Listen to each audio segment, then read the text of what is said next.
It's just finding a way to read the brain waves and whatever, brain magnetic fields and stuff like that, and then transmit them wireless into a receiver that you have.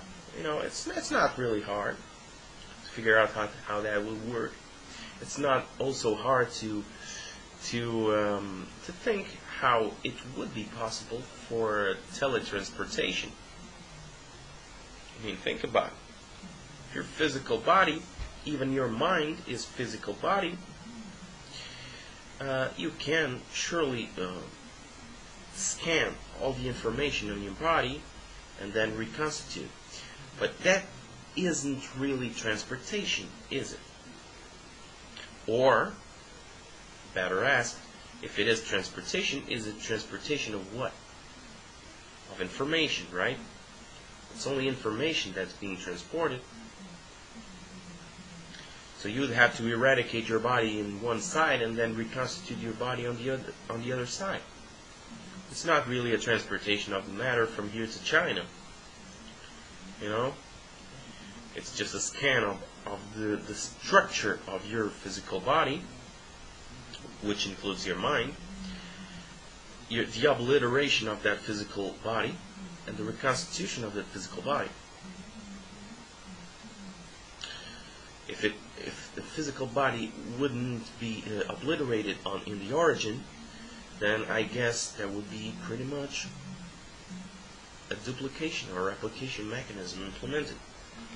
There would be as much use, as we wanted. This is pretty fantastic. So morality, what does this have to do with morality anyway? Morality is predicated on a choice. The choice is the choice to live purposefully. Let's call it like that. The one problem I always had with objectivism is the notion that you should aim all your action to living. Life is the ultimate value for you. I would like to explain to you what this really means to me. This does not mean that people can't have as their finality, as their teleological impetus for action, other goals, other values. For instance, pleasure. Pleasure can be your ultimate goal, but what I think makes life so distinctive is that life is the base from which all other values can be held and derived and extracted and achieved. It is impossible to derive pleasure without having your life. It doesn't mean that your actions are aimed at your life. You're aiming your actions at pleasure. You're aiming your actions at whatever it may be. But what is important is that you understand that to have other values, you must have your life. So morality could be about achieving the stuff that you want, and that is pretty much subjective, what you want, but in a way that is compatible with an objective fact. And the objective fact is that you have to be alive in order to get anything, and whatever it may be. So when you do stuff that are maybe compatible with pleasure, but are not really compatible with your life, you're not really acting morally, so to speak, in any meaningful way. This doesn't mean that you have to label someone as an immoral person and then, not be cooperative with him, with those people, slander those people, be rude, be mean, depersonify those people. No. People can, and that's, for instance, how Brain Police sees it, and I totally agree with him. He totally refrains from calling people immoral, Not because he disagrees with me or anything like that, but because we associate commonly the label immoral with a bad person, and we usually derive negative attitudes towards a bad person, right?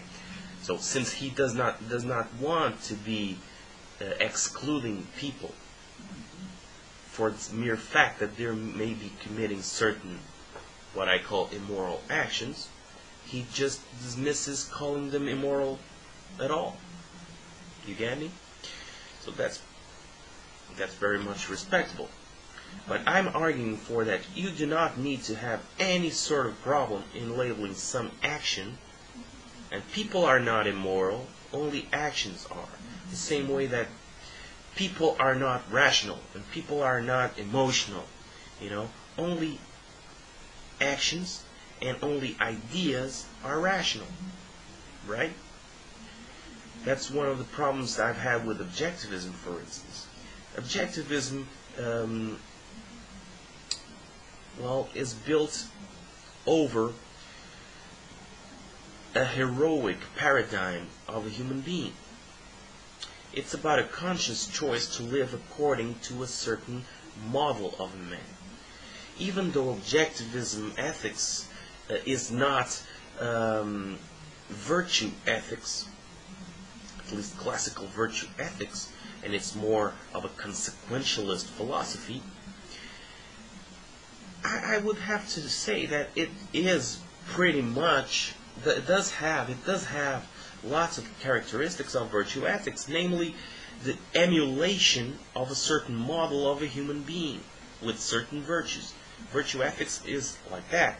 It doesn't ask you what actions you should perform, or it doesn't inquire over the consequences of certain actions.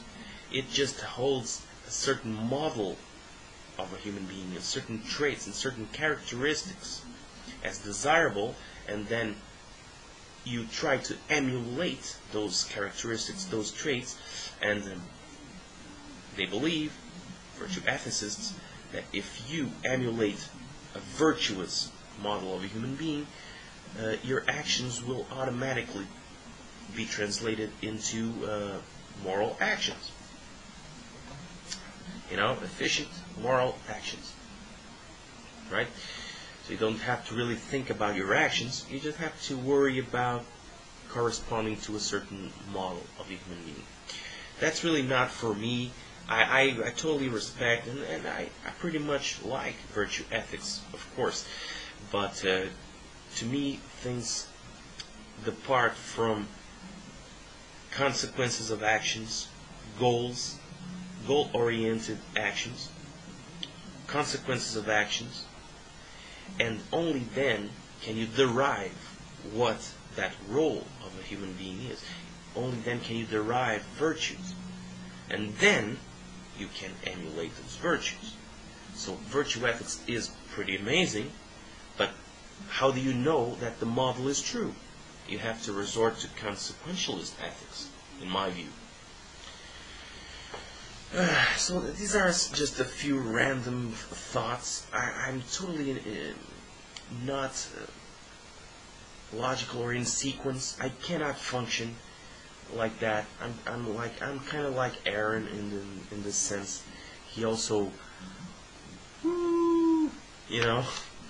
goes around the corner and stuff, and that's delightful. To me, that's delightful. It's like surrealism, that automatic. What's the name of that technique? Automatic writing. That's it. It's like automatic writing. Oh, the phone is ringing. Gotta go. Everybody's talking about, but if the need stays strong, we're gonna dance.